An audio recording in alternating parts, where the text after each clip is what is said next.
As a reminder, this briefing is being recorded and live streamed. For this reason, members will be asked to turn on their video when they are recognized for questions. Staff should keep their videos off at all times. All members have been placed on mute and are respectfully asked to remain muted until they are recognized by the chair for questions and are unmuted by the host. Members will be recognized in order of seniority for 5 minutes of questions each. Time will be kept using a digital timer, which will be displayed on video for the convenience of members under the username 0-timer. Members who experience any technical difficulties should notify Select Committee staff as soon as possible using the chat box located under the Participants panel or by email. At this time, I will turn it over to Chairman Clyburn, who will wait 60 seconds to begin to ensure the live stream is running.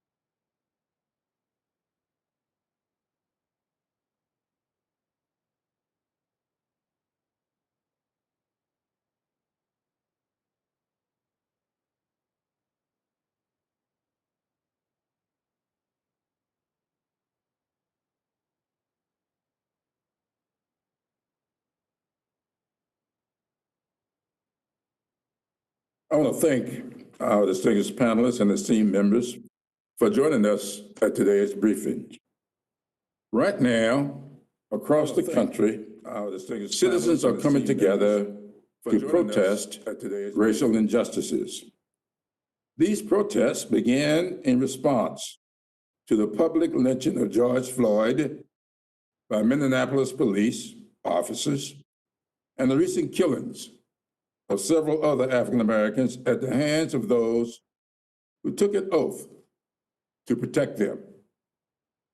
My prayers go out to the Floyd family and the other families of a long list of other victims and their loved ones.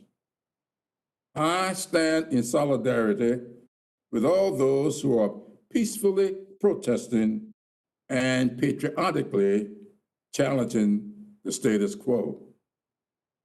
But these protests are about more than the treatment of African Americans at the hands of police. They're also about the systemic racial inequities that have festered in our society for years and are now magnified by the coronavirus that we're here to talk about. This racial inequity is particularly stark in healthcare and has been laid bare by this pandemic. African Americans, Latinos, Native Americans, and other people of color are testing positive, being hospitalized, and dying from COVID-19 at alarming rates. Nationally, African Americans are dying at a rate that is double what would be expected given their share of the population. Latinos have been infected at a disproportionate rate in nearly every state that report these data. And Native Americans, who represent just 4% of the population in Arizona, are 21% of the coronavirus deaths in that state. At last week's subcommittee briefing, we heard from mayors like Keisha Lance Bottoms of Atlanta, who warned that the racial inequities exacerbated by this crisis, and I quote here, deserve an urgent and larger national conversation, end of quote. The high rates of coronavirus infections and deaths among minorities and the consequence of underlying disparities. People of color are more likely to work in essential jobs where they are at greater risk of contracting the virus. Minorities is also more likely to suffer from the lack of diagnoses and treatment of chronic health conditions such as diabetes, heart and lung disease, which increase the risk of death from coronavirus. Black and brown communities also tend to have inadequate healthcare facilities and more crowded housing conditions. The federal government needs to address these disparities now. We need to ensure communities of color that they will have equitable access to coronavirus testing, including mobile testing, as well as high quality health care to address these chronic health conditions.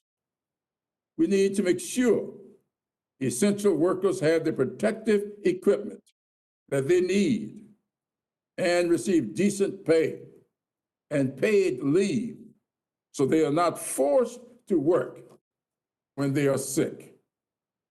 We need to make sure the nation's immigrant communities can get life-saving treatment without being targeted by immigration officials.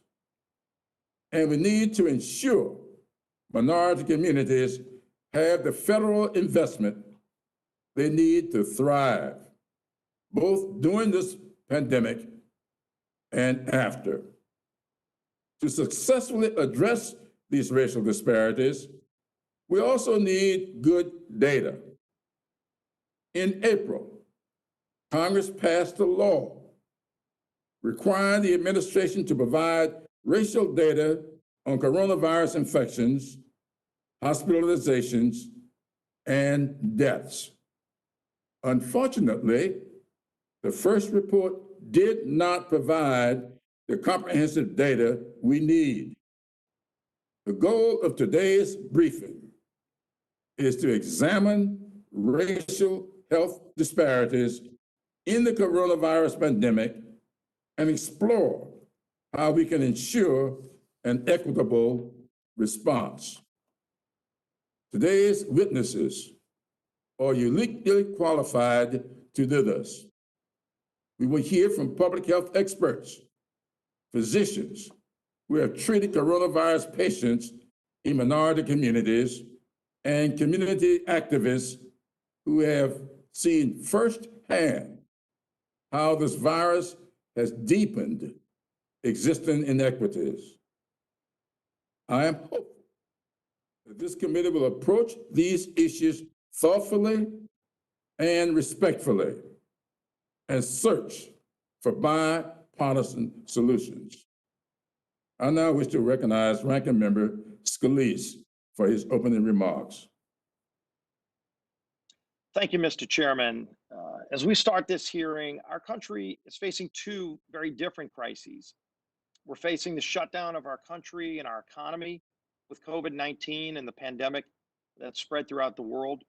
And we're also dealing with the anger stemming from the senseless murder of George Floyd, as well as the protests that followed, and also the violent rioting and burning down of some of our cities.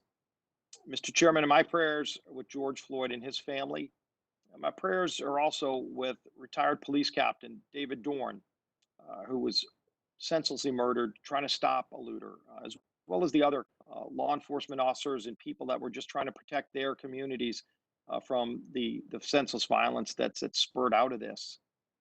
Clearly, as we confront all of these challenges, this committee should be focused on following the facts and working on solutions to these very serious problems and challenges. The COVID-19 pandemic struck suddenly. It has taken over 100,000 lives in this country, and it's caused a lockdown, resulting in 40 million job losses. Sadly, that's not the only story. COVID has hit the minority communities disproportionately. COVID has hit lower income Americans especially hard. COVID has targeted the elderly. COVID has taken a cruel toll on Americans with underlying health conditions, like diabetes and cancer. We face an insidious evil enemy, but we face this enemy as a united country. We understand the grief. We work to flatten the curve. We understand that communities are trying to pull together to get through this. In my district, which includes parts of the city of New Orleans, we've lost over 1,300 of our friends and neighbors. More than 400 nursing home residents have died from COVID-19. Our largest hospital system, Ochsner, just reported this week that 77% of hospitalized COVID patients were African American. More than half of the fatalities have been minorities. The names and faces of COVID victims include people like a friend of mine, Ellis Marcellus, who's a legendary jazz pianist. He was an educator, and he's the patriarch of the Marcellus family. Through his fame, his death draws attention to the impact on the musicians, the artists, particularly in the African American community that represent so much of the culture and diversity and vitality of our city. Corona also tried to take Trishelle McDaniel from us. She spent 6 weeks on a ventilator. Immediately after giving birth, she was taken as she tested positive to be treated. When she emerged from a New Orleans hospital after 72 days, she finally was able to hold her infant son for the very first time. He was delivered when Trishelle first went into the hospital and was immediately separated for his safety. Her doctors called Trishelle a symbol of hope during a time of death and defeat. Nationally, COVID-19 deaths are nearly 2 times greater in minority communities than other communities. The Navajo Nation's, the country's largest reservation, now has a higher death rate than any U.S. state except for New York, New Jersey, Connecticut, and Massachusetts.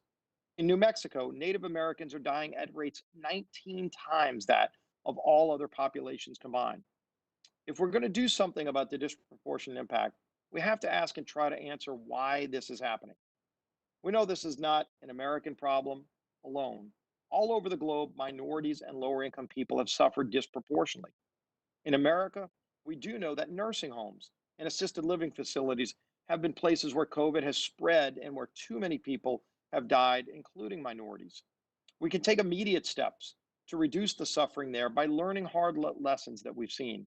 Last week, this subcommittee heard from the mayor of Jacksonville, Florida, who laid out specific reasons why Florida has seen dramatically fewer deaths in nursing homes than, for example, states like New York. Let's hope the rest of the states follow those paths like Florida took and learn from the mistakes of states like New York.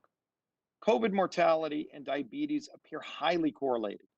African Americans have a disproportionate rate of diabetes. President Trump recognized this and moved recently to cap the cost of insulin at $35 a month for seniors. Last July, the president launched the Advancing American Kidney Health Initiative, which stated the goals of reducing the number of Americans developing end-stage renal disease, having more ESRD patients receiving dialysis at home, and doubling the number of kidneys available for transplant. Perhaps Congress should look at what we can do to help speed up achieving some of these goals. Finally, as we discussed last week, reopening the American economy is critical. The economic and health burden of the shutdown has definitely led to a disproportionate impact in minority communities. In my home state, almost 45% of the accommodation and food service workers have lost their jobs. This is an industry dominated by low income and minority workers. Unemployment is closely associated with higher stress, more alcohol and drug abuse, and it leads to people delaying needed medical care. Getting people back to work is critical to improving healthcare outcomes, especially in minority communities. Mr. Chairman, we know we do not have all the answers, and some of the solutions take time. Operation Warp Speed, which the president kicked off, will hopefully bring those vaccines that we need soon. But we know it won't be today. So we need to keep working. But that shouldn't distract us from doing the things we know we can do to help things on the ground and to know that this administration and Congress need to continue working together to get this done. I look forward to a good discussion today from our witnesses. I thank them for joining us. And Mr. Chairman, I yield back. I thank the ranking member for yielding back and thank you once again.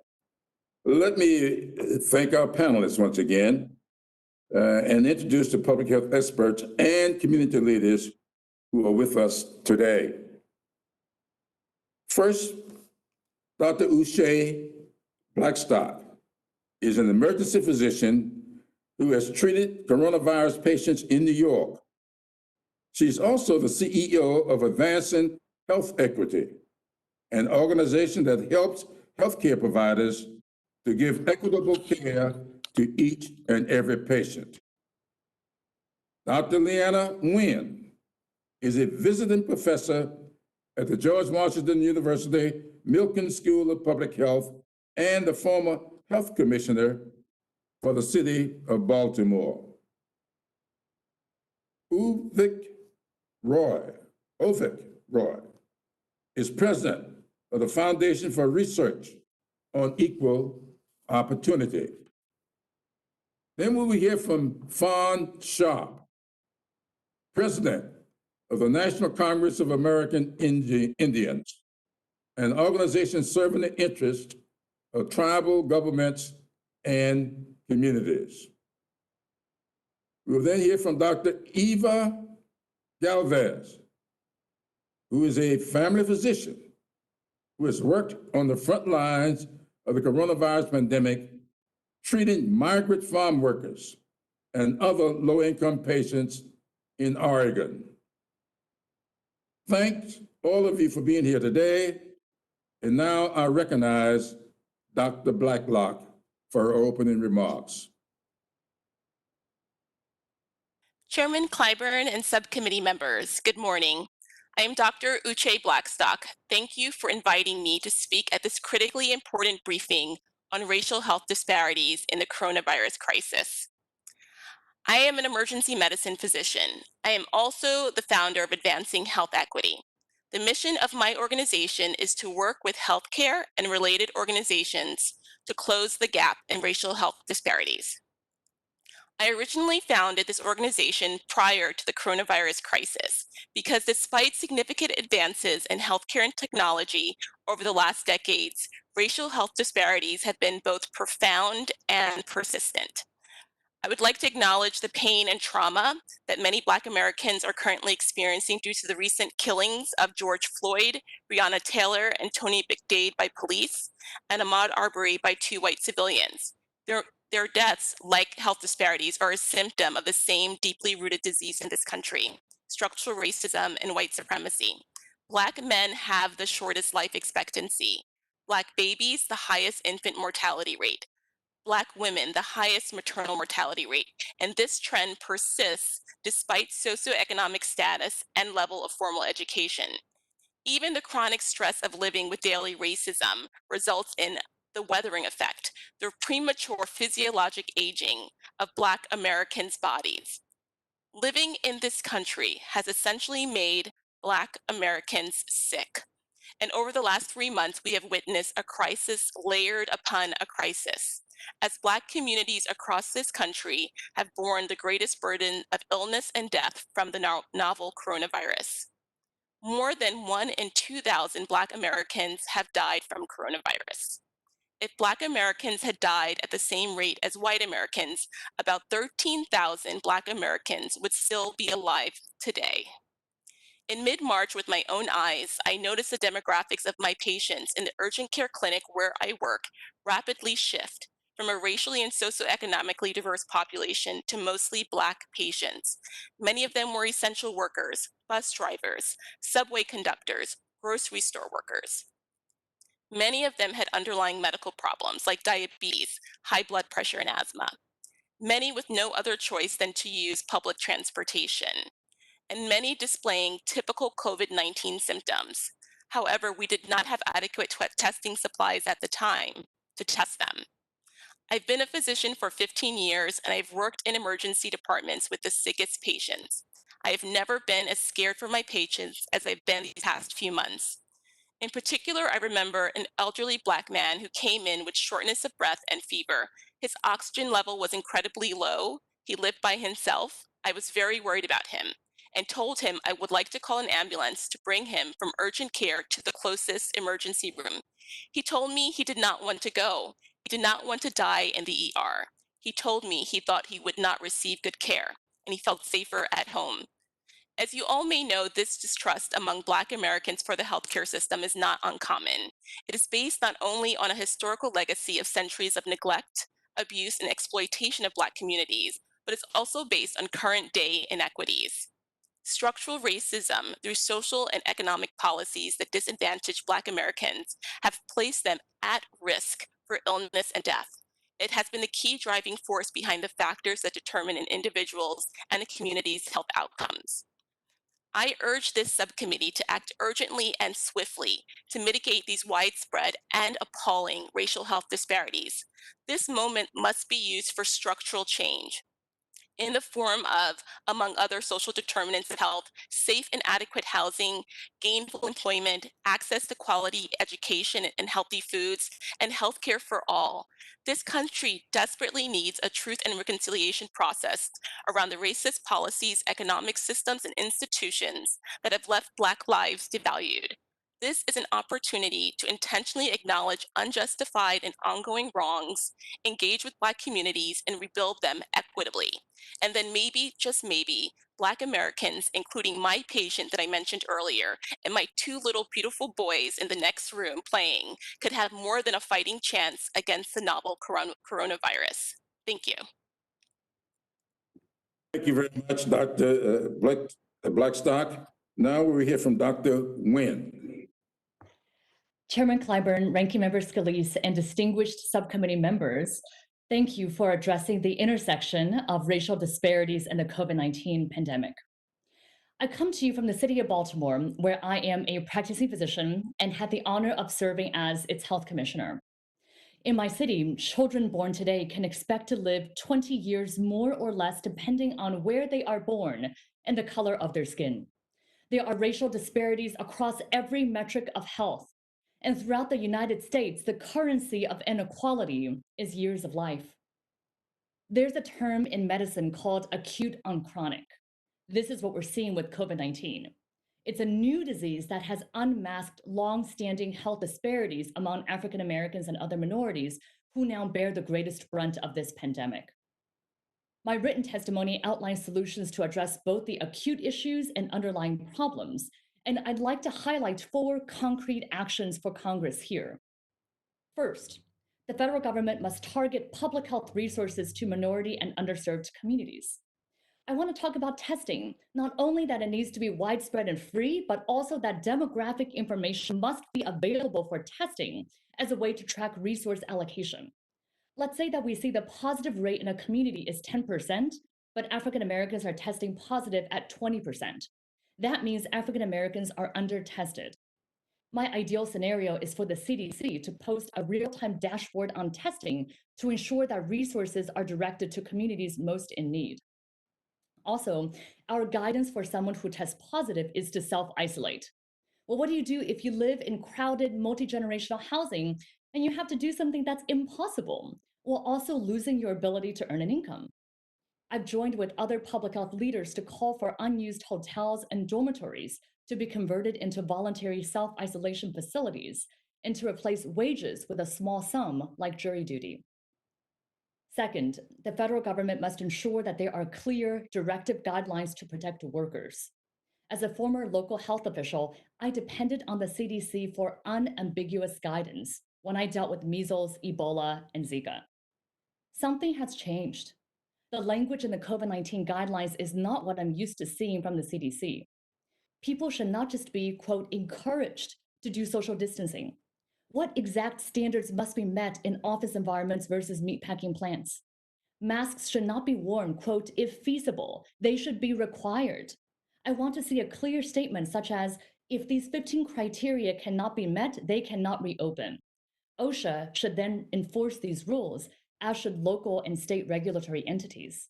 If not, it's people of color and those who already face systemic disparities who will suffer the most. Third, the federal government needs to implement a national strategy to prepare for the next surge. It's a national shame that we ran out of masks and other PPE to protect our healthcare workers. There was no excuse last time, and there should be no excuse moving forward. PPE should not only be available for doctors and nurses. Why shouldn't cashiers, bus drivers, and nursing home attendants, who are disproportionately people of color, also have protection? And there must be a framework, too, for thinking about equitable distribution of treatments and vaccines should they become available. Fourth, Congress must provide further support for local public health. CDC funding for public health preparedness has been cut by half over the last decade, forcing local officials to make impossible trade-offs between critical programs. I think we can all agree that treating COVID-19 should not come at the expense of preventing cardiovascular disease and reducing overdose deaths. Longer term, there must be attention to how health disparities are inextricably linked to housing instability, food deserts, and lack of transportation access.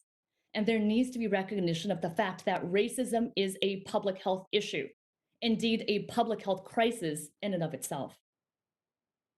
I'd like to end my testimony today with a quote from the former chairman of the House Oversight Committee, the late Representative Elijah Cummings from Baltimore.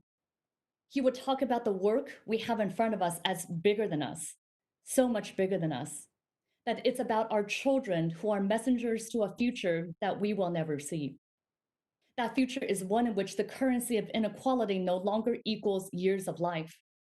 One in which where people are born and what race they happen to be no longer determines whether they live. Thank you. Thank you very much, Dr. Nguyen. We will now hear from Dr. Roy. Chairman Clyburn, Ranking Member Scalise, and members of the House Select Subcommittee on the Coronavirus Crisis, thanks for inviting me to speak with you today. The Foundation for Research on Equal Opportunity, or FREOP for short, focuses exclusively on policies and ideas that can improve the lives of Americans on the bottom half of the economic ladder. Consistent with our mission, we've spent the last several months focusing on the impact of COVID-19 on lower income Americans of all races and ethnicities, and we welcome the opportunity to discuss our research specifically on minorities with you today. My written statement contains a more detailed discussion of our findings. In my oral remarks, I'll focus on three topics. First, I'll discuss the mortality impact of COVID-19 on major U.S. racial and ethnic groups. Second, I'll discuss our research on a critical subpopulation, vulnerable seniors who live in nursing homes and assisted living facilities. Third, I'll discuss how economic restrictions put in place by states and localities have disproportionately harmed minorities. We have good reason to believe that minorities are at higher risk for COVID-19. Severe illness and death from COVID-19 are associated with patients with pre-existing cardiovascular or metabolic conditions such as high blood pressure, heart disease, and diabetes. These conditions are disproportionately prevalent in African Americans, for example.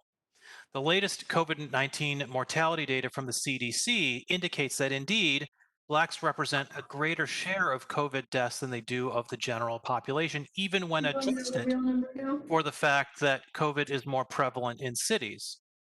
What may be surprising is that whites are also dying of COVID at higher than predicted rates. On the other hand, Hispanics and Asians represent a lower share of COVID deaths than would be implied by their geographically adjusted share of the US population. The likely reason for these differences is that morbidity and mortality from COVID-19 is most common among the elderly. 81% of all COVID deaths in the US have occurred in people aged 65 or older. And whites are the oldest racial group in the US with a median age of 44. Asians have a median age of 37, Blacks 34, Hispanics 30. Hence, we should expect to see higher fatality rates in whites relative to Asians and Hispanics due to their age, and indeed we do. On the other hand, African Americans are relatively young, but we are seeing higher mortality rates among Blacks. We'll have better data with which to assess racial disparities in COVID mortality when the CDC releases data that breaks down mortality rates by race and age at the same time. My understanding is that such data is forthcoming.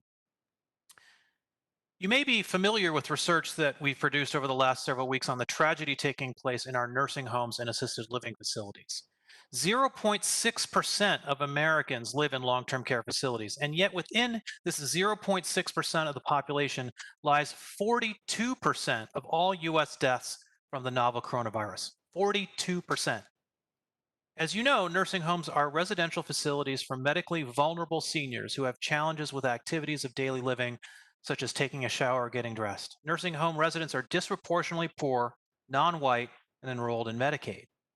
So my FREOP colleagues, Greg Gervin, Mark Dornauer, and I wanted to see if states with high death rates in long-term care facilities were also associated with high proportions of Black residents or residents enrolled in Medicaid. As my written statement details, we found no such correlation. Once again, a more granular analysis based on county or facility level data may yield greater insight, and we expect that CMS will be producing that data in the coming weeks. There is no such ambiguity regarding the results of the economic lockdowns that states and localities have imposed on people and businesses in response to the pandemic. In late 2019, Black unemployment reached its lowest rate in history, 5.4%. Today, the Black unemployment rate is 16.7%. Hispanic unemployment reached 3.9% in late 2019, also a record. Today, it's 18.9%. Compared to whites and Asians, Blacks and Latinos are less likely to work in white-collar occupations where working from home is feasible. Instead, they're seeing their jobs and hours slashed. Hourly wage work is down 50% on average, and even more in places with the most stringent lockdowns. The decision to impose lockdowns may have made sense in mid-March when we feared that our ICUs and hospitals would be overwhelmed like Italy's were. But within weeks, it was clear that evidence-based reopenings could protect public health and restore employment for low-income Americans of all races. In mid-April at FreeOp, we published a plan called A New Strategy for Bringing People Back to Work During COVID-19 that details exactly how that can be done. I'm glad to say that a number of states have reopened in the ways we recommend. Reopening is not just important for the economic health of minorities, but also for our physical health. Think of all the cancer screenings and heart attacks that have gone undone and untreated because we've been told it's unsafe to leave our homes. We can do better, and I look forward to working with this subcommittee to get there. Thank you very much. Thank you very much. We will now hear from Ms. Shaw. Kiohutch. Good morning. My name is Fawn Sharp. I serve as president of the Quinault Indian Nation and president of the National Congress of American Indians. Chairman Clyburn and Ranking Member Scalise and members of the subcommittee, we thank you for convening this hearing. We look forward to partnering with you in the future to address the disproportionate impacts of COVID-19 to our communities. Like all other governments, tribal nations work hard to keep our communities safe, healthy, and strong. We have noted for centuries that our relationship with the United States is one that is born out of treaties. We've entered into sacred agreements whereby we ceded millions of acres of land. In exchange, the United States made sacred promises to provide for the health care for our communities. For over 200 years, the United States has recognized their trust and treaty responsibility and commitments to provide for our health care. Despite this fiduciary responsibility, the United States has chronically underfunded every sector of our health and socioeconomic life, creating a crisis in the 21st century that deeply affects our public health, our economy, and our social life. These disparities has led to the vulnerability of our community during this pandemic, and it's resulted in our communities having the highest per capita COVID rate in the United States. Currently, we are looking at not only the impacts of chronic underfunding, but the vulnerability that has led to our communities to having some of the highest rates in the United States. Presently, the rate of infection and deaths from COVID-19 continues to grow in our communities. The Indian Health Service reports that nearly 11,475 positive cases within the Indian healthcare system. According to the CDC, over 395 natives have died. And in some regions, the impacts are even deeper. In New Mexico, for example, we represent only 11% of the population, but we are impacted at a rate of 43.7%. In Arizona, we are 2% of the population, but we are impacted at a rate of 21.6%. Well, Stark, these statistics undercount the extent of COVID-19 to our communities due to data collection issues. For example, IHS does not keep data on hospitalization and mortality data for our communities within the Indian healthcare system. Second, the inability of our community to access testing and our limited resources. Third, 71% of our population lives in urban areas, and data collected by local healthcare authorities often omit and misclassify us. Compared to other groups, we have disproportionately high rates of diabetes, heart disease, and asthma, as well as health conditions that serve to provide a lethal impact to our communities. Similarly, tribal communities experience overcrowding homes at roughly a rate of 8 times the national average, which makes quarantining and social distancing nearly impossible. Additionally, lack of access to water and sanitation has been a long-standing public health challenge for our communities. Over 31% of homes on tribal lands are in need of sanitation facility improvements, while 13% of native homes, in contrast to only 0.6% of non-native homes, lack access to safe drinking water. These disparities are a byproduct of the underfunding of the federal government's trust and treaty responsibilities. With regard to health, IHS services over 2.2 million individuals, and in 2018, IHS expenditures per person were $3,779 compared to $9,409 for federal healthcare spending nationwide. In December of 2018, the U.S. Commission on Civil Rights released a report entitled The Broken Promises Report, Continuing Federal Funding Shortfall for Native Americans, which found that federal programs continue to chronically underfund. And with regard to healthcare, the Commission found two things. First, as a result of the failure to honor the federal trust responsibilities, vast health disparities exist in Native communities and populations. Second, funding for tribal health is inequitable compared to other federal health spending and covers only a fraction of tribal healthcare needs. Indian country has experienced unquantifiable harm during this pandemic. The death of each tribal citizen has meant the loss of part of our culture, our history, our language, and devastated many families where multiple members have died. We must structurally address health disparities to prevent this devastation from reoccurring. The Broken Promises report effectively laid out a Marshall Plan or a roadmap for addressing a pre-COVID health and socioeconomic crisis in tribal communities. Now more than ever, such a plan is needed to address this pandemic and the conditions that created it. I urge this subcommittee to aid in the development of a public health and economic recovery plan by working with the U.S. Commission on Civil Rights to supplement the Broken Promises report by evaluating the conditions that led to COVID's growth in Indian country, the impact of legislative and executive branch responses, and propose legislative and administrative solutions, including technical fixes that could be adopted to address the disparities identified in an updated report. I also urge the subcommittee to aid Indian country by exercising its powers to address delays in federal funding that were specifically allocated by Congress for the COVID response. Tribal nations have experienced delays in accessing HHS, CDC, and DHS funding. Further, and to date, over 2 months after Congress passed the CARES Act, over $3.2 billion of tribal COVID funding has yet to be released by the Department of Treasury, Education, Interior, Agriculture, and Commerce. As a result, I urge this subcommittee to investigate these delays to ensure that congressional COVID relief immediately reaches our communities. I thank you for your time, and I'm happy to answer any questions. Sioquil.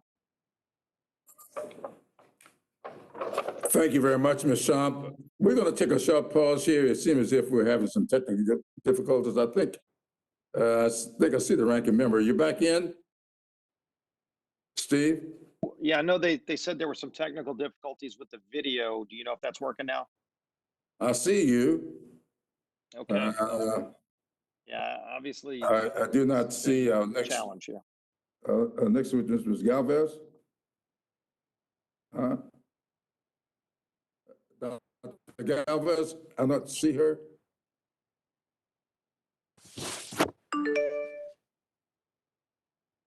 I hear something.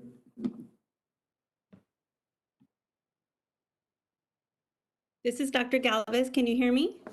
Yes, can hear you now. Yes. Good afternoon, Chairman Clyburn and members of the subcommittee. See me? Yep. Can't see you, but I hear you.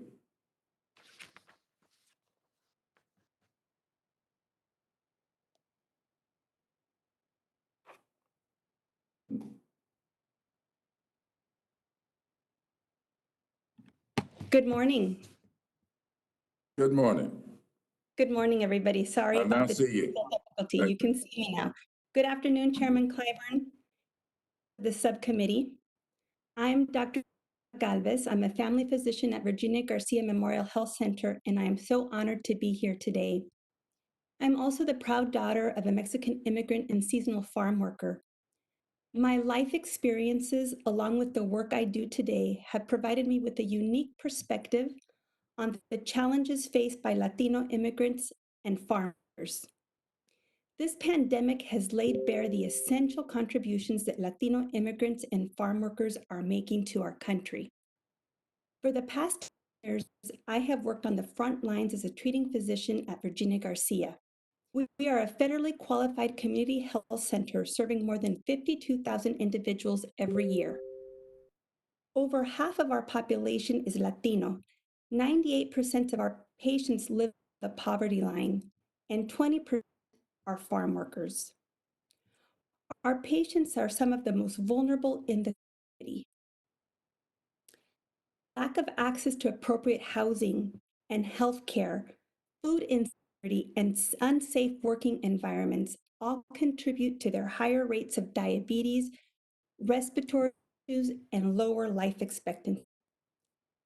COVID-19 continues to expose the heightened challenges and increased vulnerability our community faces. While Oregon has seen a decrease in the infection rate, the positive rate among Latinos in the state has increased. In Oregon, Latinos represent approximately 13% of the population, yet we are 30% of the positive cases. I offer you a closer look at the Virginia Garcia data. As of June 2nd, we tested 1,418 individuals. Just over 60% of those tested identify as Latinos, yet they represent 92% of the positive results. Oregon is not alone in this disproportionate rate. The nation, Latinos account for 32.7% of the positive testing results, but only 18.2% of the population. So what are the factors contributing to this disparity? Latinos make up a large portion of our essential workforce. Laboring to keep food on our tables, they work in agriculture, nurseries, and food processing plants. These jobs, while intensely physical, take place both indoors and outside, and often require work in crews or groups standing side by side in rows or on factory lines. Most often they are without PPE. A patient came to me in late April asking to be tested.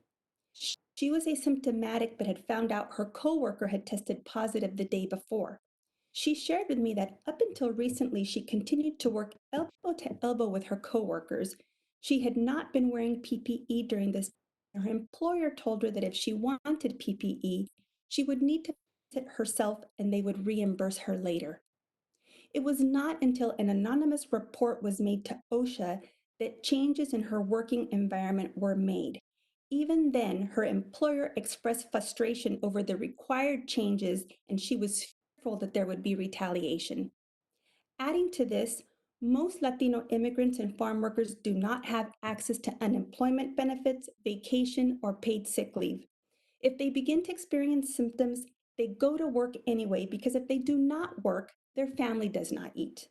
3 weeks ago, I tested a farm worker exposed to COVID-19. He was a single father of 2 young daughters with no family in the area.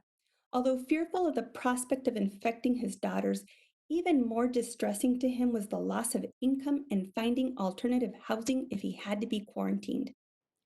Complicating matters, crowded living conditions contribute to the spread of this highly contagious virus. Many farm workers that live in labor camps are housed with multiple unrelated individuals, sleeping and living in one room no bigger than a 10 by 10 space.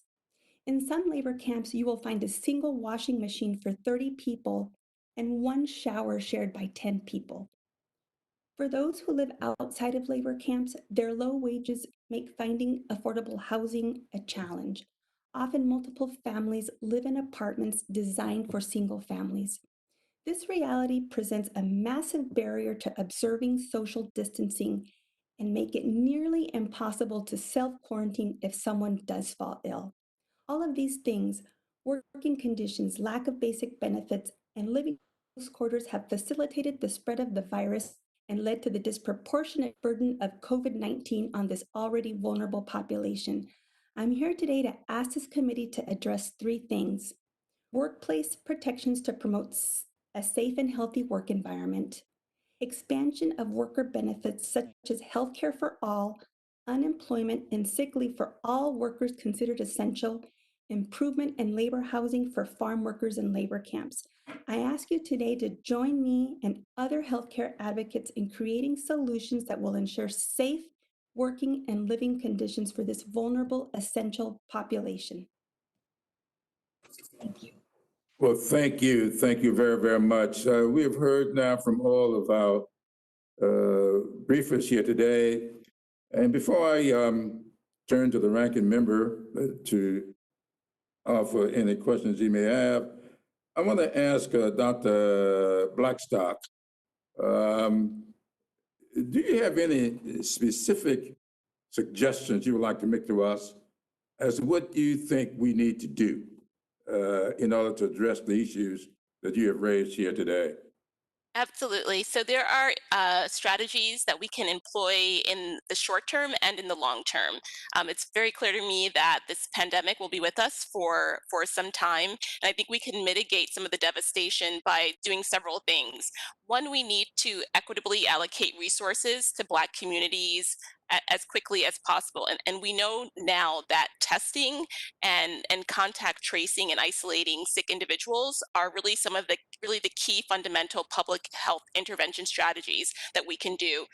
In terms of testing, it's not just about testing, but ensuring that it's accessible. So walk-up testing, mobile testing needs to be available in Black areas.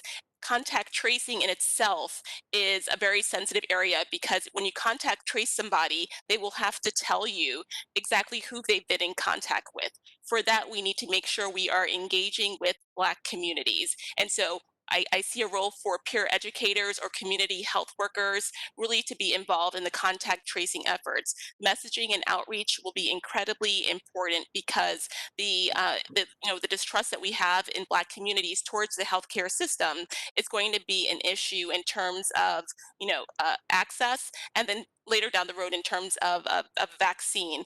And then, as I think Dr. Wen mentioned, ensuring that our essential workers not only have personal protective equipment, but also have hazard pay and financial assistance for lost wages will be key, as well as ensuring that food banks are well supplied and that we are addressing housing instability needs of these communities. Longer term, we're going to need very profound investment in Black communities around the social determinants of health that we talked about previously, and that's housing, education, and jobs, and ensuring that we create policies that are really we're using a racial equity lens to examine these problems. Thank you. Thank you very much. I know there's a question on the forward of Dr. Nguyen. Would you like to add to that, Dr. Nguyen? I mean, I wholeheartedly agree with what Dr. Blackstock said in terms of the access issue. We already know what works when it comes to public health infrastructure to combat COVID-19. We know that we need testing, contact tracing, quarantining, isolation. That these are the pillars, if you will, of being able to contain this disease. And that, of course, we also need treatment as well. And all of that needs to be accessible. So you cannot just it is necessary but not sufficient to make these types of things affordable. We definitely need it, ideally, the testing, tracing, et cetera, to be free, but you also need it to reach people where they are. That communities that are the most underserved. And for me, having worked in Baltimore, I can tell you that for many of our residents, they're not going to necessarily go to their doctor's office or their hospital in order to get a test. that testing needs to be brought to them, ideally to places like churches, to public housing, to other places where they are, in order for it to make a difference. And then on top of that, we need for there to be data and surveillance that accurately capture demographic information so that we can tell, again, if testing is not targeted to communities of color and we're under testing in certain communities, we can immediately identify that problem in real time and target our resources and interventions accordingly. Well, thank you both very much. I really, really appreciate what we've heard from all of our panelists here today, and I am sure that all the members will agree that you've given us a whole lot to work with. And with that, let me yield to Ranking Member Scalise. Okay, thank you, Mr. Chairman. And, as we're looking at the data, obviously, we're seeing in the United States, there's definitely a disparity. African Americans are more than 2 times more likely to die from COVID-19 than in white communities. When you look around the world, some places it's hard to get data, but let's say the United Kingdom, for example, we are seeing data there that shows it's even worse, where it's maybe 4 times more likely that someone die in the Black community there than in the white community. Dr. Roy, I know you've done some research on this, and while data is not as widely available in all countries, from the countries you've been able to get data on, are you seeing a similar racial disparity all around the world? Well, what's important to remember when you look at the data is that COVID, like many infectious diseases, is going to be more contagious. It's going to spread more rapidly in highly dense communities. In other words, cities. So you have to adjust the statistics for where somebody lives. So, for example, in the United States, the tri-state area around New York City represents more than half of all COVID cases and deaths in the United States. And the Northeast corridor from Virginia to New England represents an even greater share. Right. So if you actually then, and the CDC does this in the statistics they publish every day, which is what we based our analysis on. If you actually adjust the baseline demographic you're comparing to that fact. So for example, who lives in New York City? What's the demographic composition of New York City? And then compare that to the death rates by race and ethnicity in New York City. That's the analysis that we've presented for you today. And based on that analysis, and that's to your question, Mr. Scalise, that's something that you do see internationally as well, because it's also, we're seeing there's regional variation, of course, but urban and dense environments are a part of the equation. So if you actually adjust for geography, you get to the statistics I mentioned, where the African American mortality is an outlier relative to other races and ethnicities in particular, and I think that's where we'll need to address more of our interest, along with the issue of nursing homes that I discussed in my opening statement.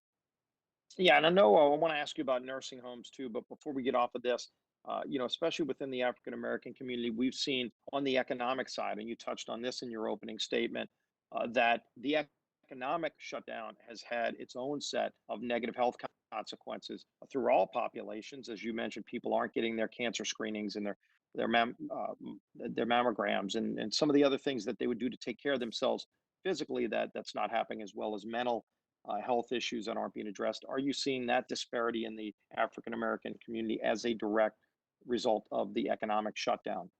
In terms of, if your question is what's the data around racial disparities in terms of declines in screenings and treatment of heart attacks and things like that, we don't have enough data yet to make firm conclusions, but we certainly, based on what we already know, can be very concerned, right? Because we know that heart disease, high blood pressure, diabetes, et cetera, are more prevalent in the African American community, and therefore the lack of ability to manage those chronic diseases and sometimes acute conditions is very problematic. So I'm very concerned about that, and we are at my institution. Well, thank you. I know we're putting additional resources. Hopefully, they can be directed properly to address this. Finally, you did touch on the nursing homes. We talked about this in last week's briefing, where you saw a very high disparity. I think 42% of all COVID deaths in the country are amongst nursing home patients, which only represent about 0.6% of America's population. So clearly, there's a problem. But as we saw, not all states are doing this the same way, and in some states they're doing it well. Florida, the mayor of Jacksonville was here, talked about the success they had because they put good protocols in place. And of course, we all saw the highest incident was in New York, where the governor, for whatever reason, mandated that nursing home patients go, or that COVID positive patients in hospitals have to go back to the nursing homes, even if they couldn't properly take care of them in a quarantine situation. And that led to tragic deaths. You studied that. Have you seen that as well? So it's a huge problem, the fact that certain states, and New York isn't the only one. New Jersey did this. Michigan is doing this still. At least New York, they finally reversed course in mid-May. But New Jersey and Michigan are continuing these policies. And in Michigan, we don't even know what the death rate is for nursing homes because Michigan refuses to publicly disclose the death rate for people living in assisted living facilities and nursing homes That's relative to. unbelievable. I mean, and that's something maybe we can address here in this committee because people are dying for no reason. I mean, we know enough now to know there is a better way to take care of nursing home patients, especially COVID positive. That's completely senseless deaths that we can hopefully focus on addressing and confronting. But and I'll let you finish. I apologize. Yeah, no, it's great. So it's the one positive note, I suppose, is that CMS is now requiring nursing homes to directly report fatality statistics to CMS, starting with May 5th data. So we won't have data necessarily prior to May 5th unless nursing homes voluntarily report it. At least from May 5th onward, we should have more consistent reporting across geographies on this in this problem. And that should Thank you for also that. highlight Yeah. the racial disparities because we should get that demographic data. Thank you. Absolutely. Thank you, Mr. Chairman. I yield back. Thank you very much. The chair now recognizes Ranking Member Waters. Chairwoman Waters.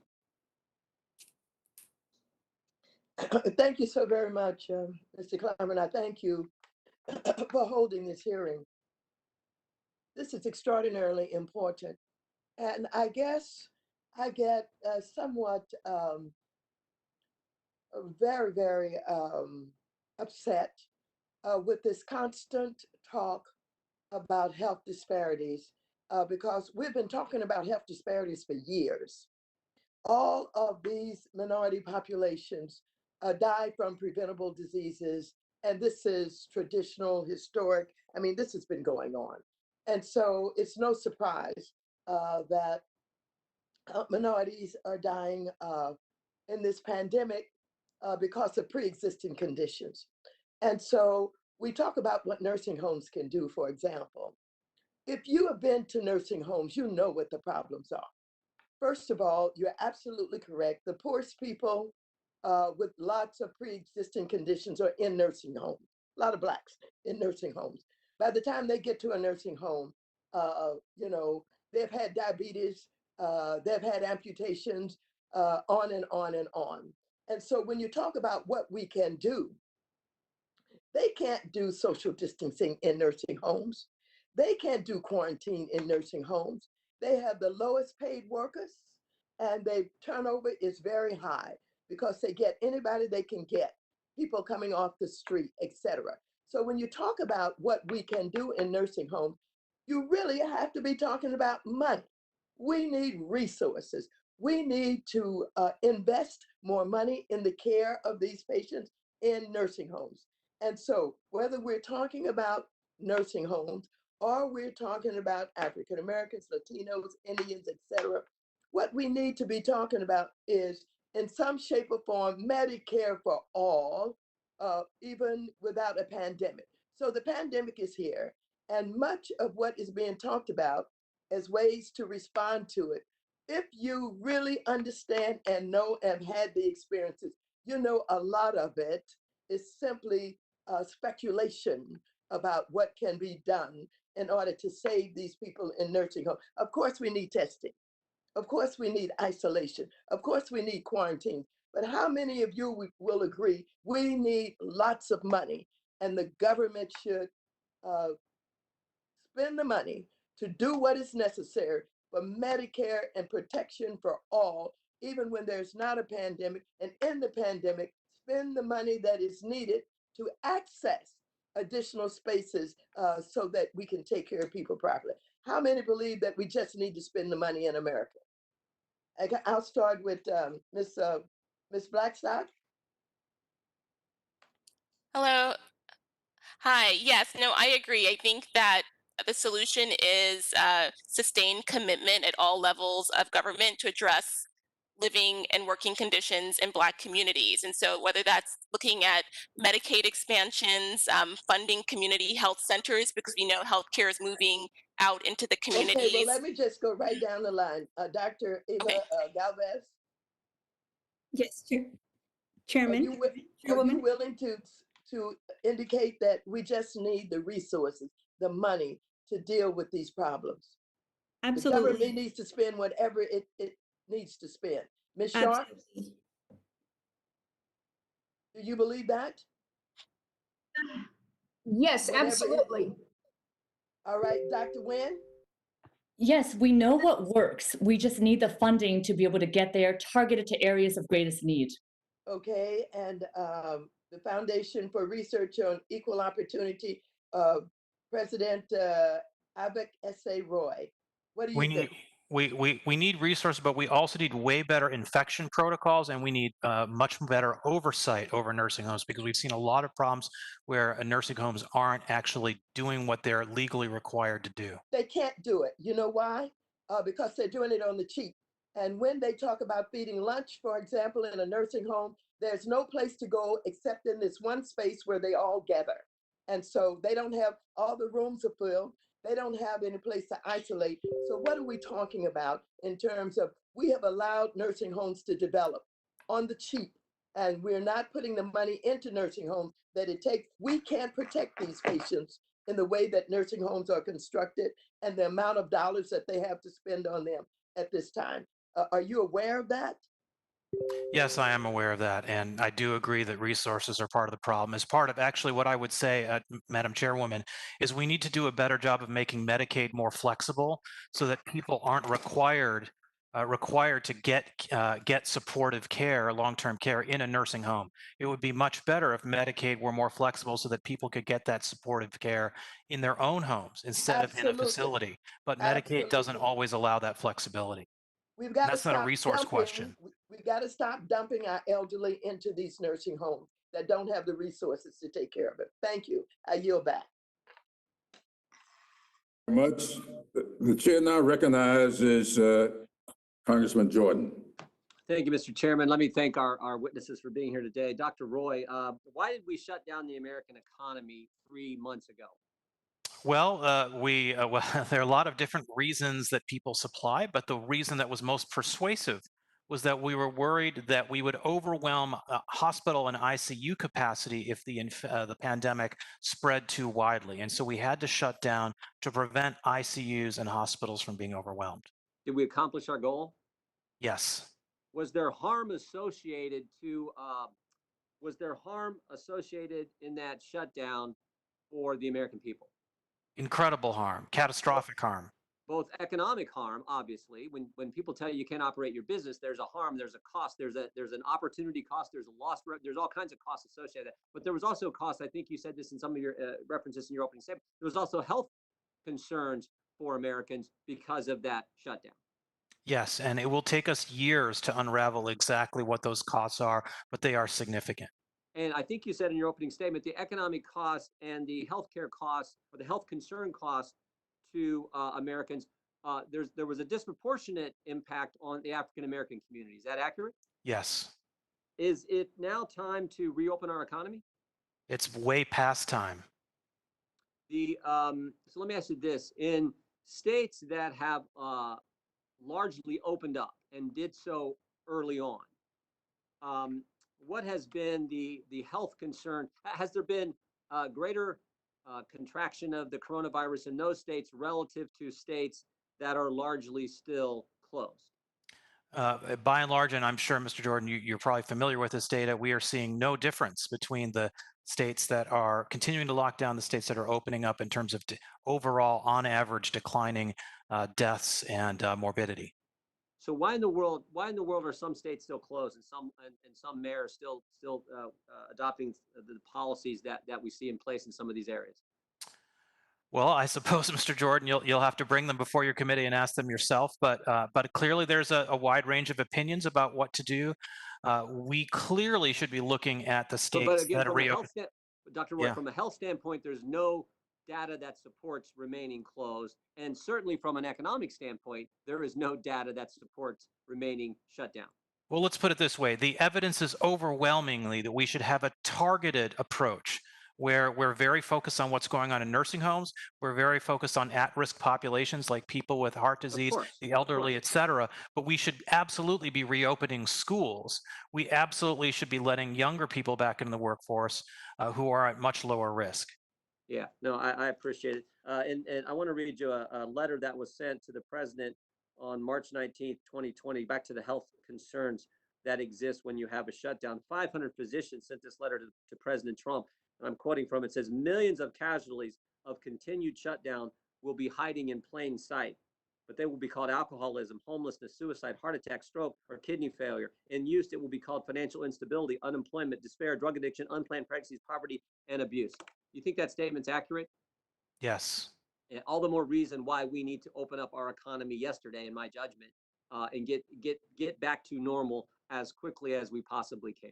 One thing we talk about in our major paper on reopening at freeop.org is that the average small business has less than 30 days of cash in reserve if they have no customers. So we're seeing already hundreds of thousands of small businesses, many minority owned, by the way, permanently closed because they don't have the cash reserves to reopen once we get out of lockdown. Best way we can help Americans, all Americans, African Americans, all Americans, is to open up our economy and let people go back to doing the things they need to do. From a health concern point of view, that statement is true. And from an economic point of view, that statement is obviously true. Absolutely. Thank you. I yield back, Mr. Chairman. Thank you very much, Mr. Jordan. The chair now recognizes Ms. Maloney. Thank you, Mr. Chairman, and thank you to all my colleagues and also to all the panelists. We are suffering from inequality in our justice system and in our healthcare system. As in many places across the country, communities of color in my home of New York City have been hit the hardest by the coronavirus pandemic. In New York, more than 6,100 Black and African American residents are estimated to have died from the coronavirus, and more than 6,300 Hispanic and Latino residents are estimated to have died. And according to the Center for Disease Control, Black New Yorkers are dying from coronavirus at twice the rate of white New Yorkers. And lack of testing, which has been one of the deadliest missteps of this administration, has disproportionately impacted the African American community here in New York City and elsewhere. So I'd like to ask Dr. Blackstock, how did lack of accessible testing affect infection rates in New York City, and who was left behind? Thank you for that very important question. I'll say, even from my own personal experience caring for patients during the pandemic, we were unable to test them for weeks. I was probably giving two swabs for probably about 100 patients per shift. And when I think about all of the patients that we missed because we were unable to test them, and they went back out into the community not knowing whether they were infected, absolutely contributed to the high rates that we saw. And the issue is that if we rush to reopening, we are going to get into the same predicament we got into in the beginning, and it may even be worse. And the people that are going to be most disproportionately impacted are the same communities. Black communities and other communities of color are going to see even more devastation. And so what we need to do is be able to support these communities, individuals, small businesses through a shutdown so that we can get this virus to die out, and then we can reopen safely. But right now, we don't have the testing infrastructure or contacting tracing infrastructure in place to do so safely. Well, New York is now launching a testing and tracing program that recommends testing for every single New Yorker. But even when testing is available, it may not be accessible. For instance, many people in the African American community have a distrust of the healthcare system and may not seek testing, as some of you testified. So Dr. Blackstock, What is the root cause for this distrust, and how does it affect health outcomes for the African American community? This distrust is very real. I had a patient a few weeks ago who she couldn't see me under my layers of personal protective equipment, a young Black woman with COVID-19 symptoms who whispered to me, "Are you Black, doctor?" And I said, "Yes." She said, "Okay, I just want to make sure that I'm being listened to."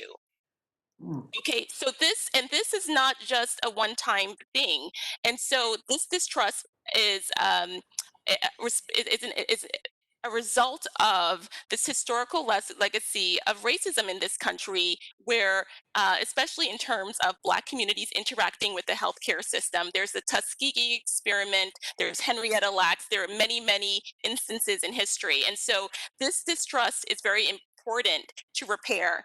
And so we're going to need, I would even say, not just resources, but even reparations to Black communities in order to for them to not only survive but thrive. Thank you. Now, for the Latinx community, we've seen a language barrier to testing when information on the coronavirus is only released in English. So I'd like to ask Dr. Galvez, how has the lack of public health information in Spanish contributed to testing disparities in the Latinx community? Well, at my community health center in my community in Oregon, what we noticed in early March when we were just finding out about COVID-19 was that the information that was being provided was primarily in English. And so you have to remember that for the patients that I see, they are primarily Spanish speaking. Some of our patients actually don't speak Spanish, and I think we tend to forget that. We have many of are essential workers and migrant farm workers that are actually speaking indigenous languages as well. And so we noticed early on that this lack of information in Spanish and language was definitely contributing to decreased knowledge about how to mitigate spread of the virus. But in my community, we immediately noticed this and we began to create public service announcements in Spanish that were both um, given on the radio and written. And we noticed that within about a couple of weeks, the public began to have a better understanding of how to mitigate the spread of 19. And my concern that many of my patients, by the time we were in late March, they did have the information that they needed in order to prevent spreading the virus, but they do not have the support systems at work. And I go back to the point that I made. People can have information and knowledge, do not have the support systems in place at their work sites. They are not to be able to implement these healthy behaviors. The same goes for housing and labor camps. We can give them PPE when they are on the field. However, if they go home, they continue to live in these crowded camps, they will still spread the virus. And so I'm asking that we really pay attention to the conditions at work, but also to the housing condition that my patients are living in. Thank you very much, Ms. Valquez. And thank you very much, Ms. Maloney. The chair now recognizes Congressman Lukamaya. Thank you, Chairman Clyburn and Ranking Member Scalise, for getting putting the hearing together today and the interesting panel that we have here. As we go through the process of trying to look at the effects of the COVID on our entire population, and you look at the disparities between those groups that are being more or less impacted than others, and economically the same impacts. Dr. Roy, have you done any studies with regards to vaccinations? I know that there's some governors that believe that, and some mayors that believe we can't get back to work until we get a vaccine.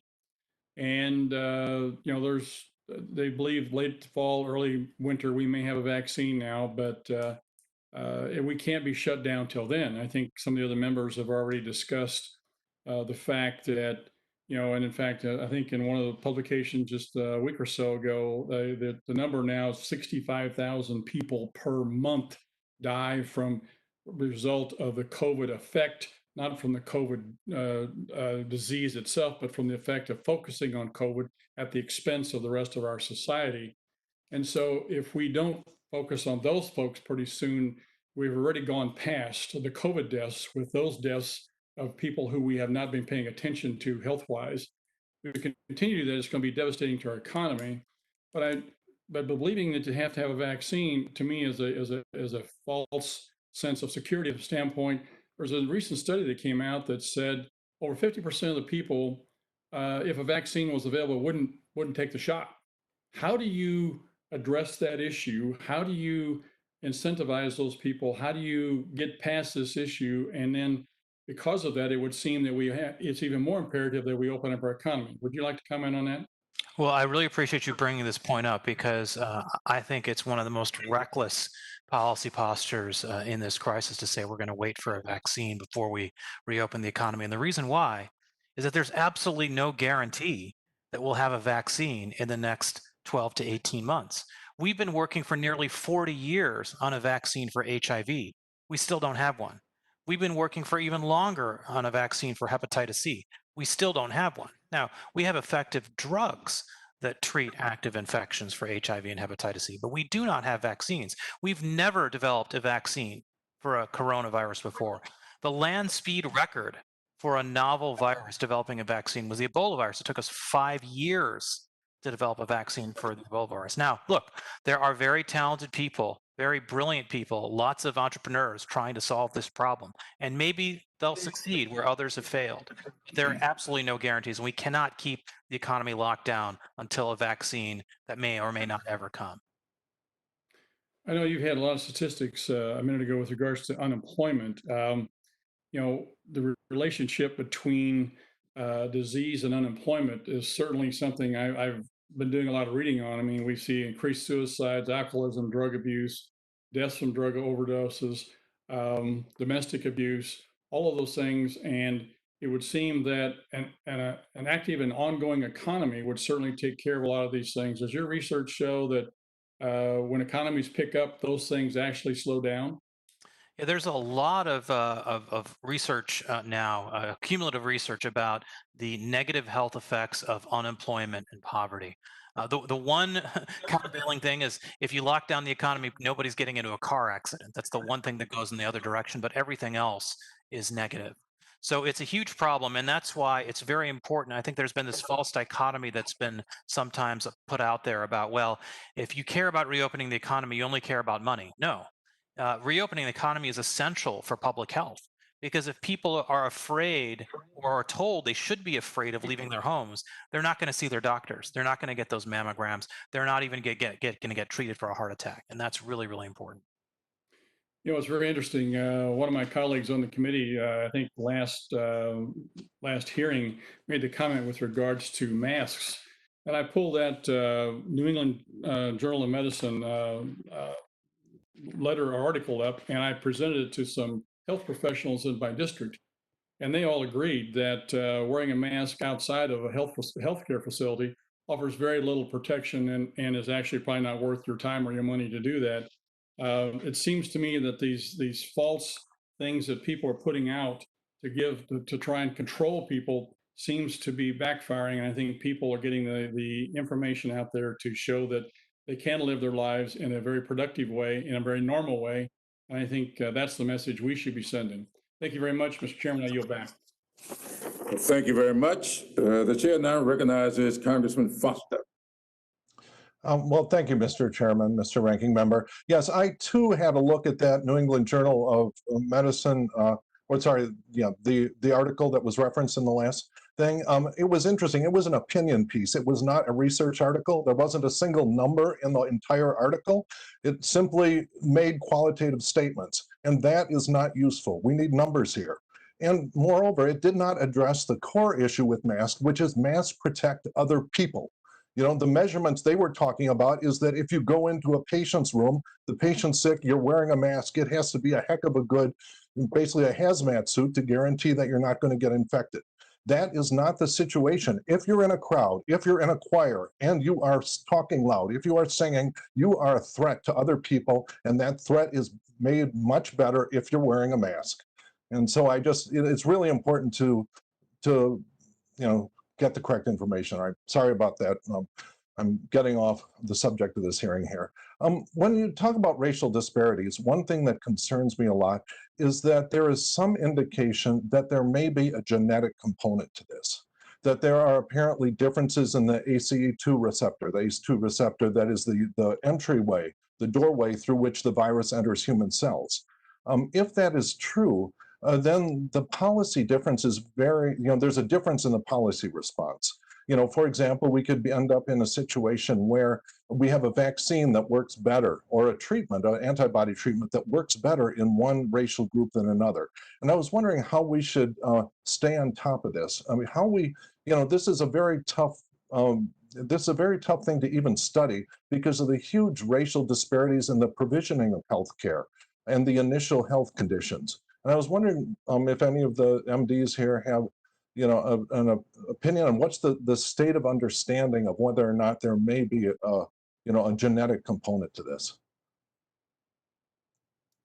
I think that it's too premature to make any assumption on that level. What we do know is that there's no biological basis for race. We know that people of different races actually have almost 99.999% genetic similarity. And so I don't even, I think even bringing up such a topic, perpetuating race-based medicine is potentially very dangerous. But as you alluded to, there are factors such as social and economic policies that have left Black communities and other communities of color more vulnerable and predisposed to this virus. And I Yeah, think but for example, our office has worked for years trying to get sickle cell treatments based on advanced genetic engineering. That is a very race-linked, it's the same no, swap, it's and not it's racially linked. Yeah. it's not race, it's geographical, it's a geographical ancestry, which is very different from race. Race is a social construct, and we need to make sure that we differentiate those two. Thank you. Okay. Yeah. No. It's the genetically. Okay. Statistically, if it's South Asians, I believe it's South and East Asians and African Americans that are the predominant bearers of this gene. But if part of this ends up having a genetic basis, I think we have to make sure that we put effort into understanding whether or not we want to respond to that, because part of the it can't be used as an excuse to maintain the disparities in provisioning of healthcare. That's not the argument I was making. The question is whether we have to keep our eye on whether the treatments, may work equally well, depending on things like the details of the ACE2 receptor, which, can be important. No, I agree with you, but I do think that we need to focus on those social determinants of health, which is what we know are the greatest predictive factors in health outcomes. Mr. Foster, if I could pipe in here, you're right that there are genetic variations in both the ACE2 enzyme and the interaction between various strains of the novel coronavirus and the ACE2 receptor. So it will be interesting. We're fortunate to live in a golden age of genetics where a lot of this biology can be understood. So I'm optimistic that as we continue to sequence different strains of the SARS-CoV-2 virus and sequence different variations and alleles in the ACE2 enzyme, that we'll be able to come up with tailored therapeutic approaches where needed. But people are aware of that in the research community. Yeah, but I think it's important that we do a good job of that research. I know that Representative Torres Small brought up in the Armed Services Committee the possible use of the armed services data, because that's a population where you control for health and age and so on, and housing conditions. And so you could use that data to get a real idea of whether there's a genetic component to this. Anyway, I've used up my time, and thank you, Mr. Chairman. Thank you very much, Mr. Foster. The chair now recognizes Mr. Orlowski. Thank you, Mr. Chairman. Thanks to our witnesses as well. I want to begin by saying how much my heart aches for the family of George Floyd and for our country right now.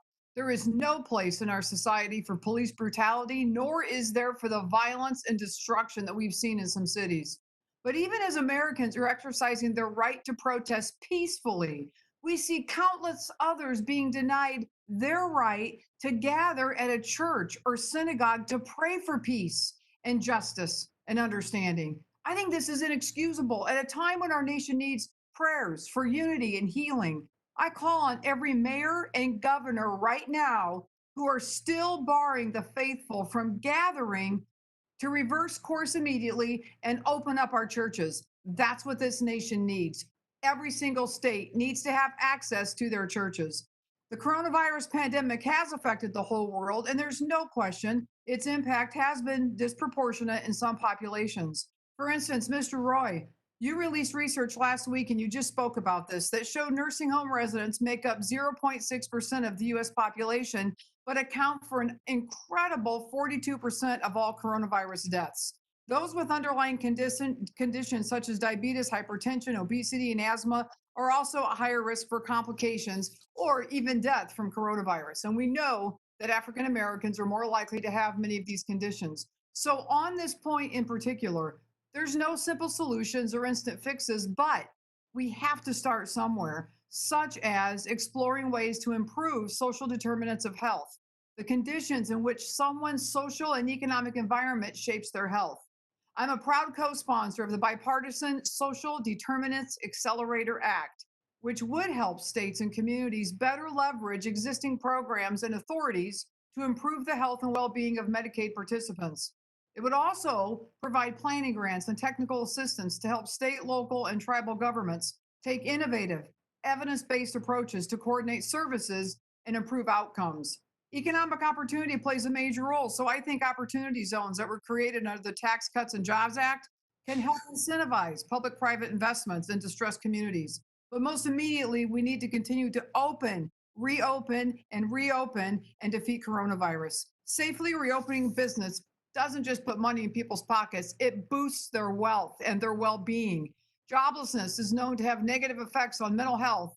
And indeed, many health experts have predicted that prolonging these lockdowns could result in a wide range of problems, such as increased suicide, substance abuse, mental health.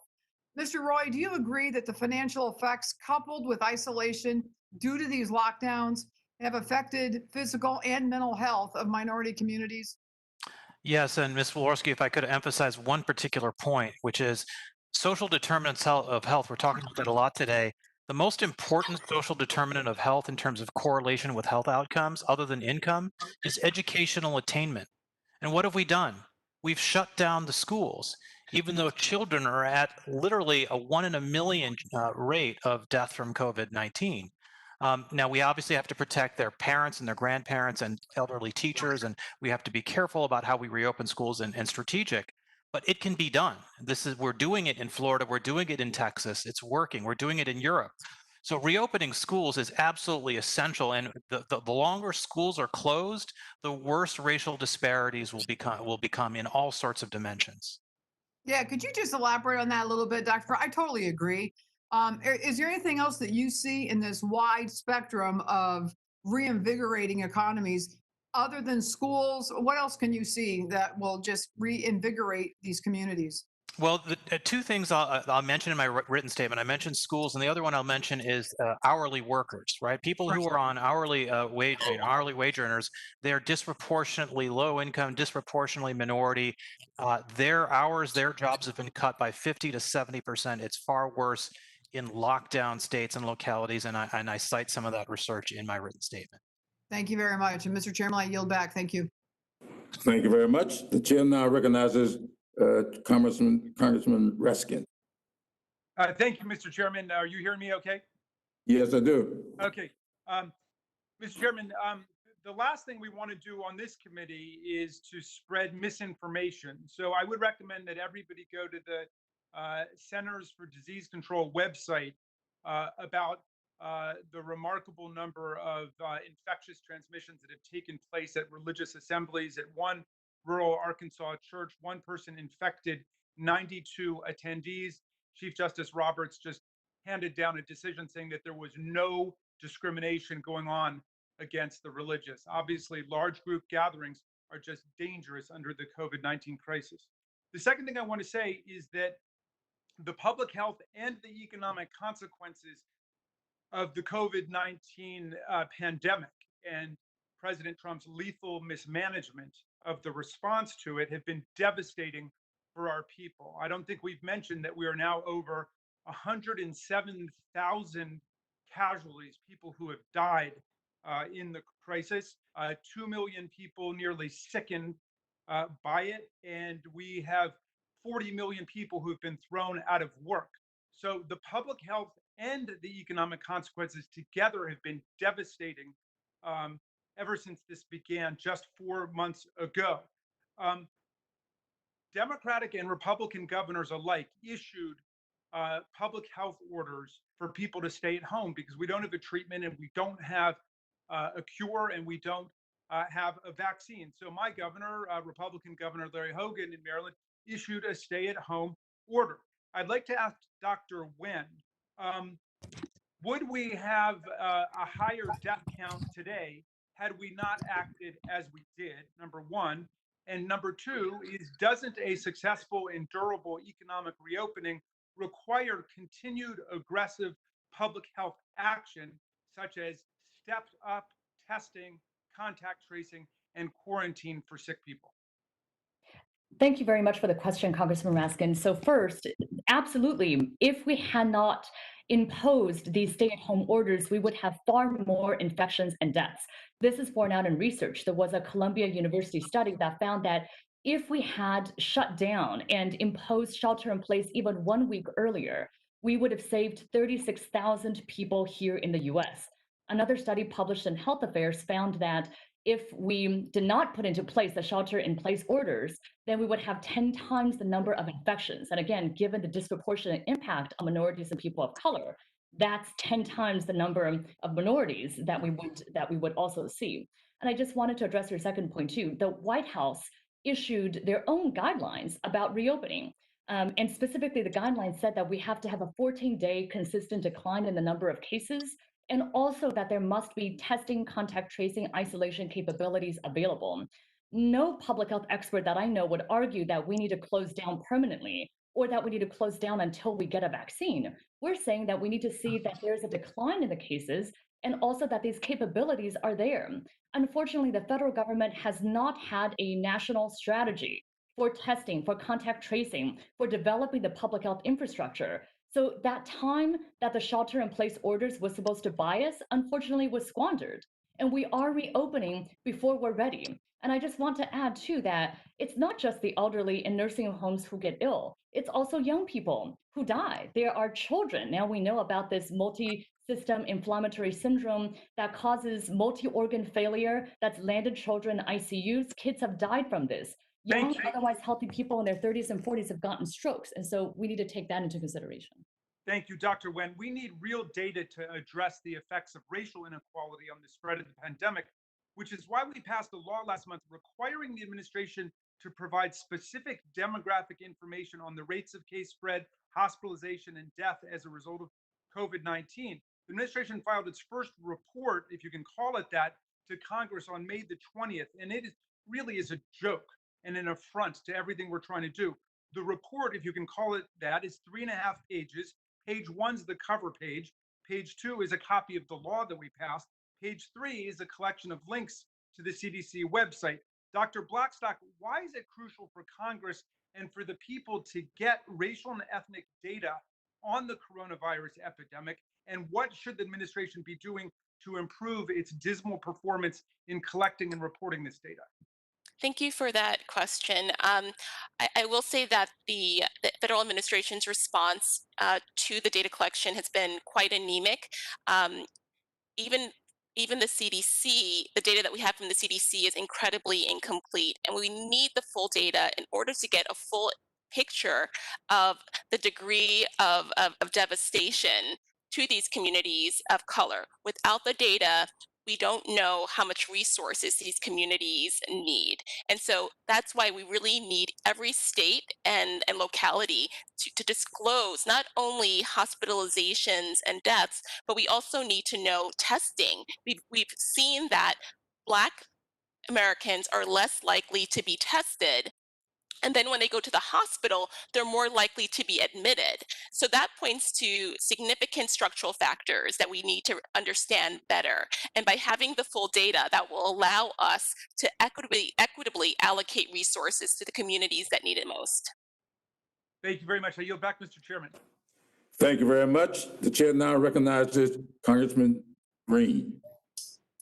Thank you, Chairman Clyburn and Ranking Member Scalise, and thanks to our witnesses. This is an important topic, especially in light of the critical national conversation we're having as we continue to mourn and seek justice for George Floyd. Having been an emergency room physician 20 plus years, working in inner city ERs, rural ERs, suburban ERs, I know that when a patient comes into the ER, it doesn't matter what race they are, we treat them all the same. And having been a special operations flight surgeon in the Army, I've seen firsthand that our soldiers, whatever race they may be, that blood on the floor of the Black Hawk helicopter is all red when you wash it out. I want to ask all Americans to look at the National Guardsmen in their communities right now. In their ranks are Caucasians, African Americans, Latino Americans, Asian Americans, and together, united, they are protecting Americans. That unity can be an example to us all. The data on COVID-19 has shown clear disparities, and it's important we get to the bottom of it. But we need to be careful when analyzing the data, as numbers can be misinterpreted due to dependent variables that confound the data. For instance, in Louisiana, 54% of COVID-19 deaths were African Americans, even though white people make up 63% of the state. However, when you look more closely, the vast majority of the deaths are concentrated in urbanized areas such as Orleans Parish, which is over 60% African American and which has the most deaths. However, other majority African American parishes in rural areas in Louisiana, such as East Carroll Parish and Madison Parish, combined saw only 2 deaths. We know coronavirus is spread in various ways through droplets, aerosols. The key factor every transmission has in common: proximity. The coronavirus appears to be hitting those in dense urban areas the hardest, and minorities are more likely to live in dense urban areas than white Americans. It's no surprise that congested apartment buildings can increase the risk of COVID-19. And not only do we have denser living conditions in urban areas, consider the other differences, say, between New York City and Lawrenceburg, Tennessee. The packed sidewalks, the prevalence of public transportation, the crowded elevators, the tight workspaces. If we draw conclusions that this is all due to some race bias in healthcare, we may miss the need to analyze how we sterilize public buses or subways, which, since urbanization is a clear dependent variable, we need to do that. Another dependent variable is the disparity in comorbidities. High blood pressure is more prevalent among African Americans than white Americans, and as Chairwoman Waters has said, we have been studying this disparity for 50 plus years.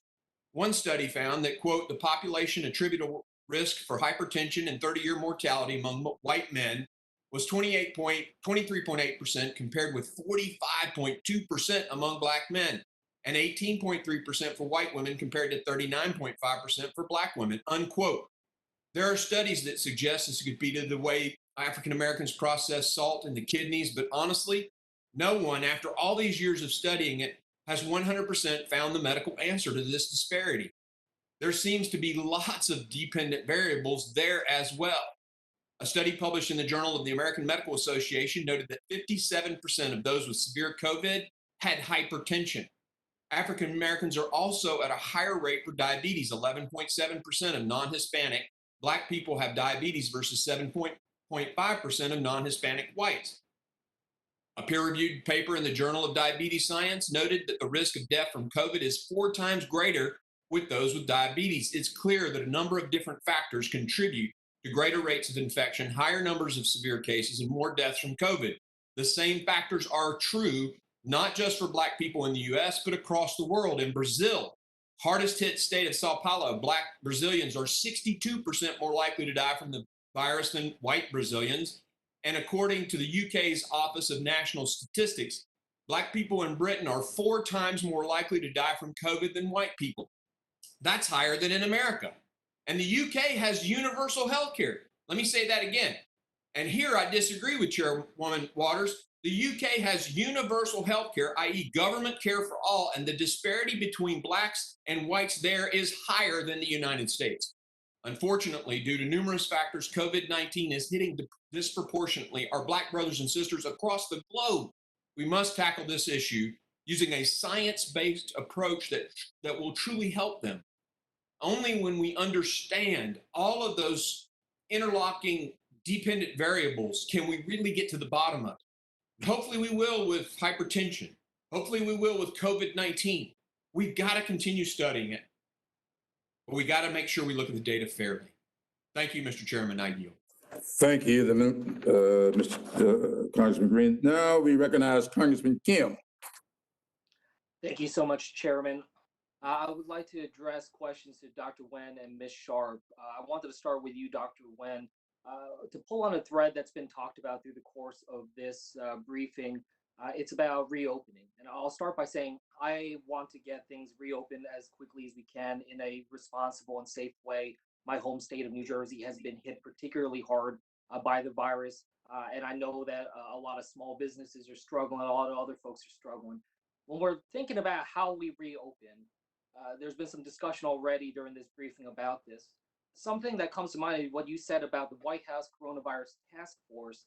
And it reminded me, I actually went and just looked at this. Is the criteria that they say is data-driven conditions each region or state should satisfy before proceeding to a phased opening.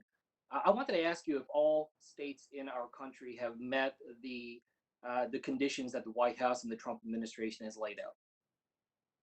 No, they have not. And in fact, many public health experts, including myself, have argued that no state has met these criteria.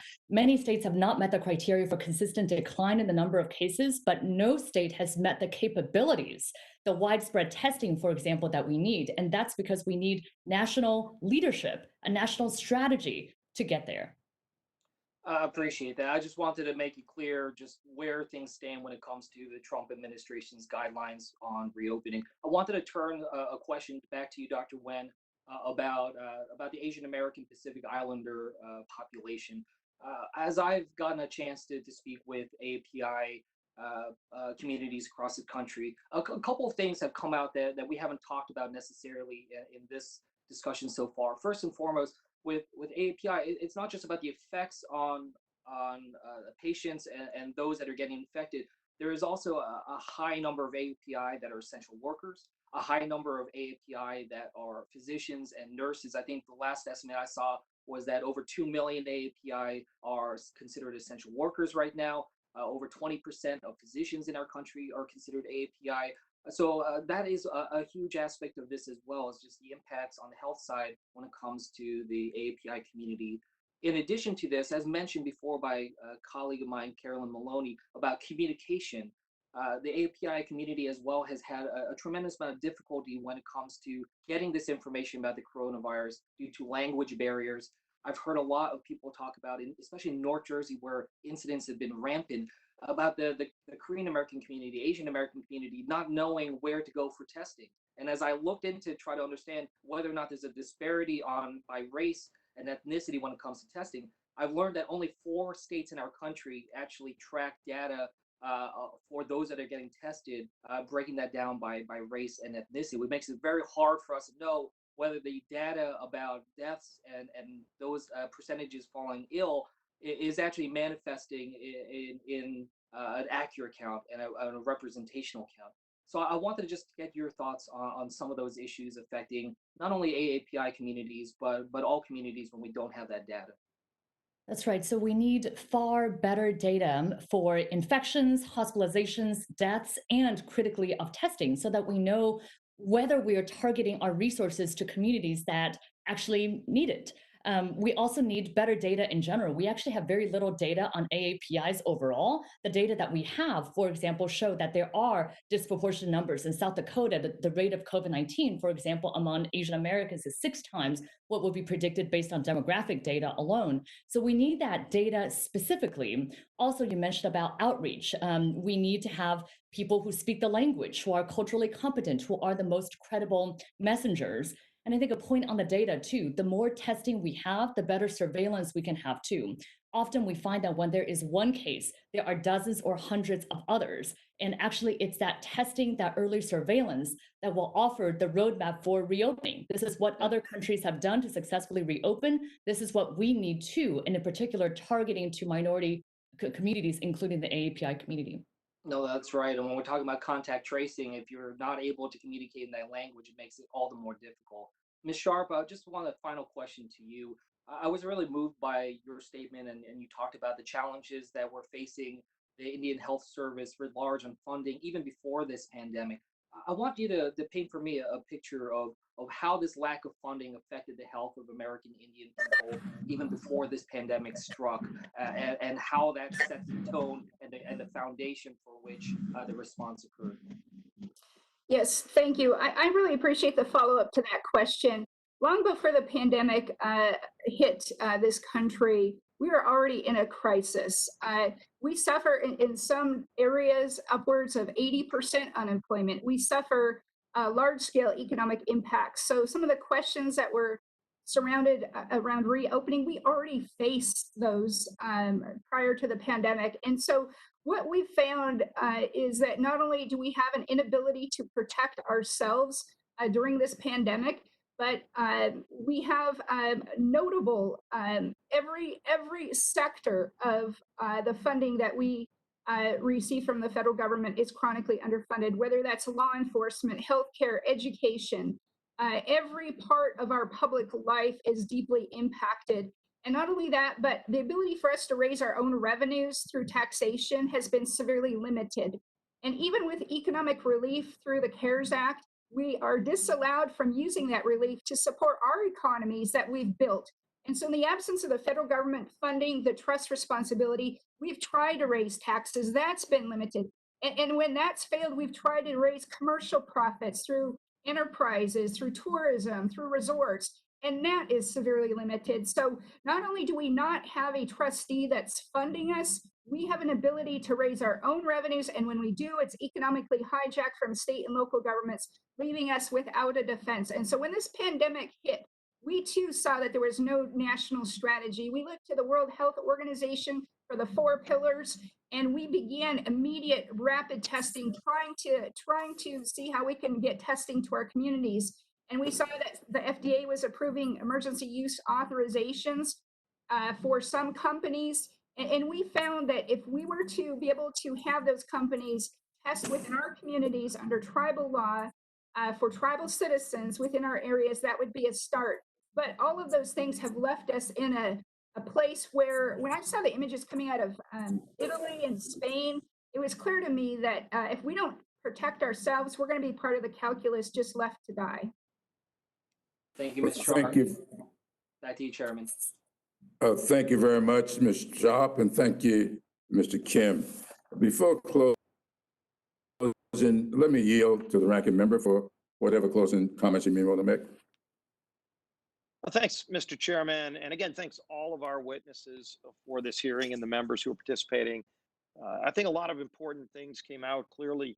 We've seen data that shows where the disparities are and how COVID-19 is affecting our country. It's not affecting the country equally. It doesn't affect age groups the same. It surely doesn't affect people of different backgrounds. Minorities are the most impacted.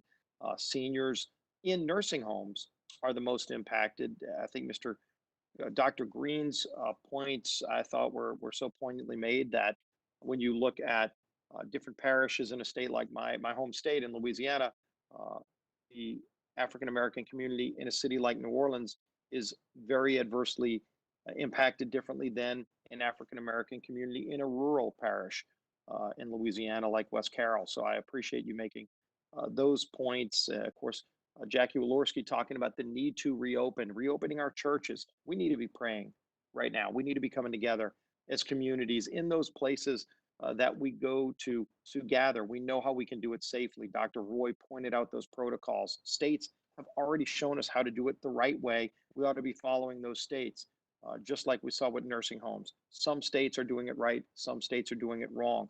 If a state like Michigan wants to keep doing it the wrong way, we ought to be all pushing to stop them from doing it. It's killing people. And so as we share this information, I think it can be helpful if we use the data we're getting and the knowledge we're gaining to share it with others who need it the most, who can help us save lives and then get our economy back opening, which also saves lives, as we see in the testimony. So I appreciate, Mr. Chairman, your focus. And again, I know as we all extend our prayers to George Floyd and his family, let's all keep working to make this better. Thank you, Mr. Chairman. I yield back. Thank you very much. In closing, I want to thank all of our panelists for their remarks here today. We are grateful for your work, your insights, and your leadership during this time of great crisis in our nation. I also want to thank you, Mr. Scalise, and all of my colleagues on this committee for their participation and contributions today. It is clear from today's panel that the coronavirus pandemic has imposed an unequal burden on communities of color. But it's also clear that this burden has been building for centuries as Black and Brown Americans have faced numerous barriers to high quality health care. I want to thank Dr. Blackstock. She mentioned the Tuskegee experiment.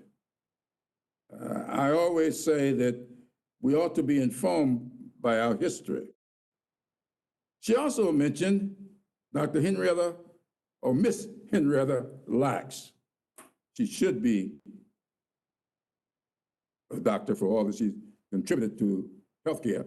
And I would ask my colleagues here, if you do not know about Henrietta Lacks, please Google her. I think you will see why her name was mentioned here today. We need the federal government to respond to this current crisis by getting minority communities the testing, protective equipment, and treatment they need.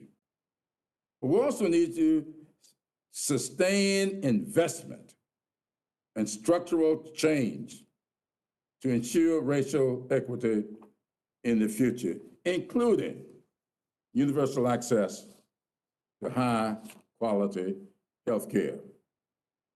I often quote Dr. Martin Luther King Jr., who back in 1966, speaking at a medical conference, said this: of all the forms of inequality, injustice in health is the most shocking and the most inhuman.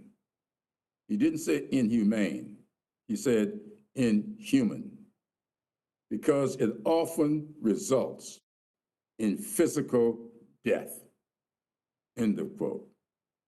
We have seen too much unequal and unjust physical death from multiple shocking and inhuman causes. And we are now seeing direct action and creative nonviolence.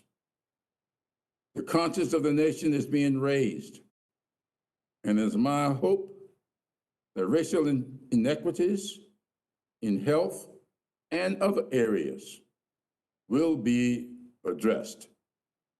Thanks once again to all of you, and this briefing is adjourned.